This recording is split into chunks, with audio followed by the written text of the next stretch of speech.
আসসালামু আলাইকুম বন্ধুরা, কেমন আছো সবাই? আশা করি সবাই অনেক ভালো আছো। আলহামদুলিল্লাহ আমি অনেক ভালো আছি। তো দেখেছো আকাশে সূর্যটা একদম জ্বলজ্বল করছে, রোদে বাইরে বেরই হওয়া যাচ্ছে না, এত গরম।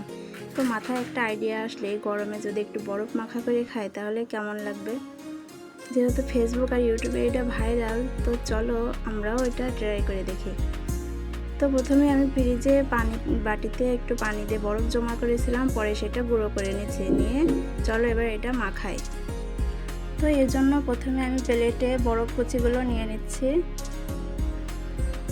বরফ কুচিগুলো নেওয়ার পরে এবার এটাতে দেব লবণ।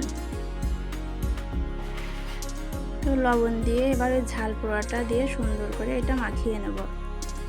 তোমরা কিন্তু বন্ধুরা টক ঝাল মিষ্টি যে যেমনটা খেতে পছন্দ করো ঠিক ততটুকুই দেবে। তারপরে দিচ্ছি এর ভিতরে একটু চিনি দিয়ে ঝাল লবণ এবং চিনিটা সুন্দর করে মাখিয়ে নিয়ে এবার দেব লেবুর রস। যেহেতু এটা ফেসবুক ইউটিউবে ভাইরাল, তো ভাবলাম যে আমি একটু ট্রাই করে দেখি। তো এইগুলো দিয়ে সুন্দর করে একটু মাখিয়ে নিচ্ছি। তো দেখো এত গরম, যার কারণে বরফগুলো গলে পানি হয়ে যাচ্ছে। আমার যেহেতু বরফের সেই সাজটা নেই, যার কারণে আমি বাটিতে বরফ জমা করেছি। তোমরা কিন্তু যেটাতে ইচ্ছা সেটাতে বরফ জমা করতে পারো। তো এই দেখো সুন্দর করে মাখিয়ে নিলাম। চলো এবার খেয়ে দেখি এটা কেমন লাগছে। তো সত্যি বন্ধুরা এই গরমে আসলে এই গলাটাও যেমন ঠান্ডা হয়ে গেল, খেতেও কিন্তু আসলে অনেক মজা।